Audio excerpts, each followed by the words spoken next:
검찰이 문재인 전 대통령을 뇌물 혐의로 기소를 했습니다. 역대 6번째 기소된 대통령이 됐습니다. 전두환, 노태우, 이명박, 박근혜 5명의 대통령은 퇴임 이후에 기소됐고 윤석열 대통령은 유일하게 재임 중 기소됐습니다. 이른바 이제 대통령의 사법순환사, 참 이게 안타깝지만 이어지게 됐습니다.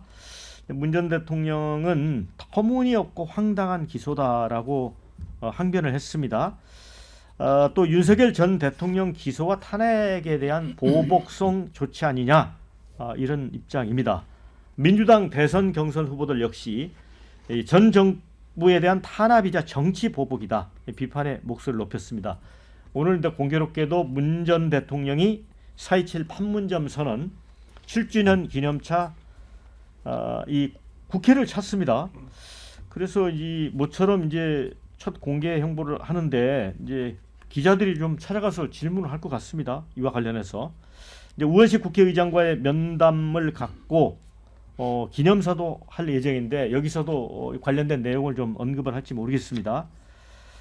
자, 역대 6번째 대통령이 6번째 어쨌든 또 재판을 받게 됐습니다. 이게 참 어떻게 좀 참담하다고 해야 될까요? 그렇죠. 참담하고 우선적으로는 전 정권 전 대통령을 겨냥한 정치적 의미가 담겨 있다면 그건 뭐 잘못된 겁니다. 그렇게 해서는 안 되죠. 동의 안 하신다. 동의 안 합니다. 그런데 두 번째로는 법 앞에 성역은 없어야 됩니다.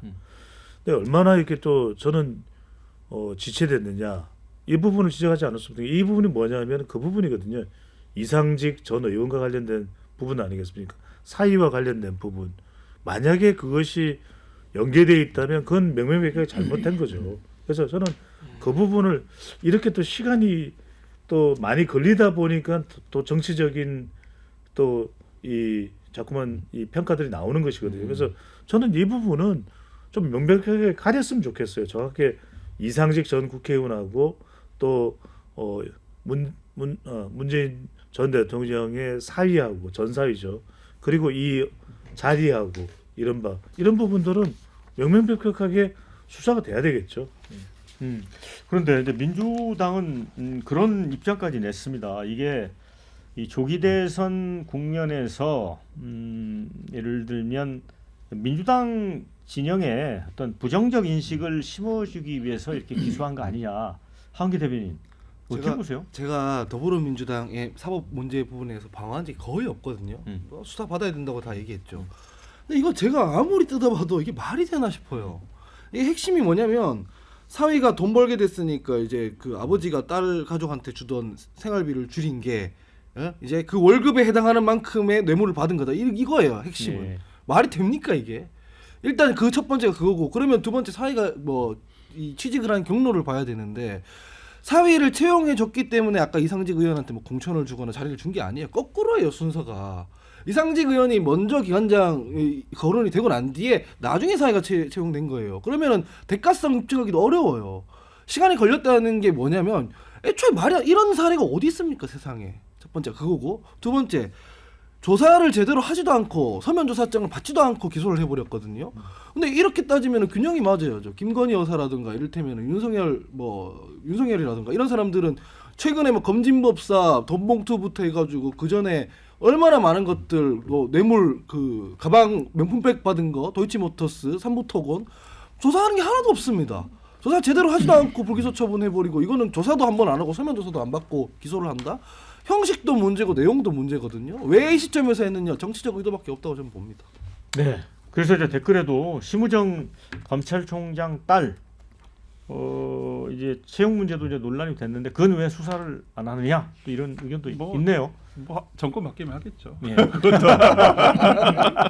근데 민주당이 주장하는 네. 정치적 기소라는 부분에 대해서 어떻게 봅니까? 조금 정무적인 판단은 잘못된 것 같아요. 이제는 전전 정부가 돼버렸잖아요. 네. 죽은 권력, 그 앞에 있던 죽은 권력이에요. 네. 굳이 이렇게까지 할 문제인가? 그리고 명백하게 이상직 의원으로부터의 진술이 있으면 모르겠습니다. 이제 앞으로 증인신문 과정에서 이상직 의원의 증인신문 과정에서의 진술이 굉장히 중요하죠.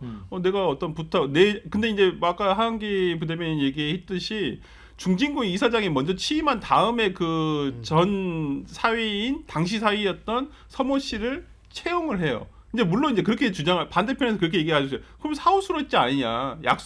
실행된 다음에 약속한 것을 나중에 해준 거 아니냐라고 얘기는 하겠는데 입증할 수 있어야 되잖아요. 그렇죠. 네. 입증이 저는 이거 인과관계를 입증하기가 쉽지는 않을 것이다. 그리고 문 대통령도 알았어야 되고요. 지시를 했다거나 알고 있었다거나 최소한 뭐 그런 구체적인 어떠한 것들이 나와야 되는데 이상직 전 의원이 어떠한 진술을 할지 증언을 할지는 모르겠습니다만은 그 인과관계를 밝히기는 쉽진 않다. 물론 저도 이 사건이 그 채용 과정과 이 서모 씨를 채용했다는 부분에 대해서는 좀 석연치 않은 부분은 있습니다. 분명히 거기에 적합한 인사였나라는 것도 좀 문제가 있고, 물론 저는 정치권에서 소위 말하는 뭐 대통령의 딸의 뭐 좀 사이가 지금 뭐 조금 경제적으로 곤란한 상황이니 뭐 주변부에서 뭐 이것을 좀 알아서 정리한 건 아닌가라는 조금 의구심은 듭니다만은, 그렇다고 치더라도 형사범죄에서 우리가 의혹만으로 모든 걸 재단할 수 있나요? 그건 아니잖아요. 그러니까 법정에서는 명백한 증거를 바탕으로 해서만 유죄가 인정될 수 있기 때문에 저는 개인적으로 왜 이걸 굳이 이 시점에 기소를 했을까라는 생각도 들지만은, 이걸 공소 유지도 쉽지 않을 것이고 이 결과도 뭐 한 2년 뒤에 나오겠지만 결과가 그렇게 뭐 검찰에서 주장한 대로 유죄로 이것이 확정될까라는 생각도 좀 개인적으로 듭니다. 저는 생각이 좀 달라요. 예. 그러니까 뭐냐면 이건 억제됐던 기소다라고 저는 생각을 하거든요. 그러니까 문재인 정권 시절에 이미 기소가 이루어졌어야 될 사안이라는 거예요. 그 당시에 권력형 비리 논란이 굉장히 많았잖아요. 이 건 말고도 뭐 유재수 감찰 무마 의혹, 또 뭐 그 울산시장 선거 개입 의혹, 또 해수부 공무원 뭐 이 탈북 몰이 의혹, 이런 것들이 굉장히 많았었는데, 그래서 사실은 윤석열 전 대통령하고 그 당시 윤 전 대통령이 그 검찰총장일 때 갈등이 굉장히 많았던 것도 결국 권력형 비리 수사를 하느냐 마느냐 가지고 그 당시에 논란이 됐던 거 아닙니까? 그게 억제돼 오다가 이제서야 이제 수사를 하는 단계로 좀 접어들고 있는 거기 때문에, 저는 이번 기소가 문재인 전 대통령 관련한 줄기소의 시작이다라고 오히려 좀 보고 있어요. 앞으로 아마 줄기소, 제가 조금 전에 언급한 그런 사안들 관련해서 줄기소가 이어질 가능성이 높고요. 그다음에 왜 저는 이런 현상이 벌어지느냐? 검찰의 정무적 판단도 작동을 한다라고 생각해요. 근데 검찰이 이제 이렇게 생각하는 것 같아요. 뭐냐 하면 매 정권마다 정치 검찰 얘기 듣는데 우리 이번에 다 털고 가자 그냥. 대통령도 탄핵 뭐 2번이나 지금 이제 시킨 마당에 전직 대통령이라 하더라도 비리 연루된 것들은 다 우리가 수사를 그냥 뭐 어느 진영 가리지 말고 그냥 전방위로 하자, 이런 식으로 기류가 바뀐 것 같고, 전 개인적으로는 국민적 입장에서는 이건 굉장히 환영할 일이다라고 생각해요. 전직 대통령이니까 그냥 봐줘. 뭐 이미 뭐 지난 정권에 있었던 일인가, 이런 식으로 넘어가서는 안 된다. 오히려 탈탈 털어서 뭐 다 저는 기소를 하고 수사를 하고 하는 것이 국민적 관점에서는 훨씬 낫다. 그렇게 생각을. 제가 짧게만 반론하면, 방금 말씀하신 억제된 기소 얘기를 하시면서 이제 뭐 여러 가지 나열을 했지 않습니까? 울산시장 사건, 소위 뭐 산자부 공무원 뭐 이런 것들 얘기를 하는데, 탈탈 털었던 결과에 대해서 말씀드리면 울산시장 사건 그거 무죄 났습니다. 항소심에서. 그리고 월성원전 그 감사 공무원 산자부들 무죄 났습니다. 탈탈 털어서 유죄 난 게 많으면 제가 모르겠는데 그렇지도 않다는 점 말씀드립니다. 네. 댓글 의견 좀 소개를 해드리겠습니다. 문재인 전 대통령은 관여 검사들도 다 고소하겠다고 하는데 검찰과의 한판 승으로 갈 듯, 이런 의견. 김건희 기소는 신용도 안 하는 검찰이 기어이 문재인은 기소했네, 이런 의견.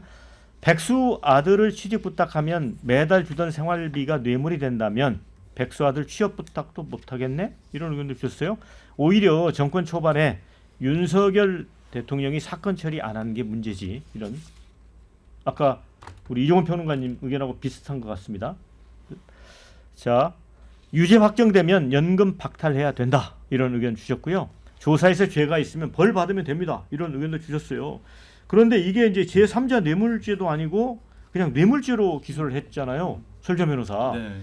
그런데 이제 검찰이 설명을 할 때 논란이 있으니까 이명박 박근혜 전 대통령의 어떤 판례를 참고를 했다라고 했거든요. 이게 어떤 그게 의미인가요? 이제 포괄적 뇌물죄라는 개념이거든요. 예. 그러니까 어떤 구체적인 청탁이라든지 뭐 이러한 부분이 없더라도 그 공무원, 그러니까 공직자의 영향력이 미칠 수 있는 범위 내에서의 어떤 이 뇌물이 가게 된다면 그걸 모두 다 포섭해서 이제 넓게 확장하는 개념인데 저는 그걸 썼다고 생각을 하거든요. 그러니까 문 대통령이 직접 아마 제가 봤을 때는 직접 증거가 안 나왔을 거라고 봅니다. 그렇다고 한다면 이 부분과 관련해서 이렇게 공소 제기를 하면서 아마 MB 이명박 대통령이나 박근혜 대통령 때 그 사례를 들고 있는데, 그러니까 우리 박근혜 대통령도 그렇잖아요. 10원 하나 먹은 거 없는데 네. 뇌물죄로 기소돼가지고 유죄 판결까지 받지 않았냐. 그러면 예. 그렇다면 재판 결과를 저희가 예단하기는 어려운 건가요? 네. 현재로서는? 저는 그러니까 증거 조사라고 하는 증인 신문 과정을 조금 지켜봐야 될 것 같습니다. 당시에 아마 저는 이상직 의원의 진술이 제일 중요할 것 같다는 생각이 들고, 어차피 이제 뭐 재판 절차로 들어가게 되니까요. 아마 피고인 신문도 이제는 할 거라 봐요. 왜냐면 검찰 조사 단계가 거치지 않았잖아요. 그럼 문재인 대통령에 대한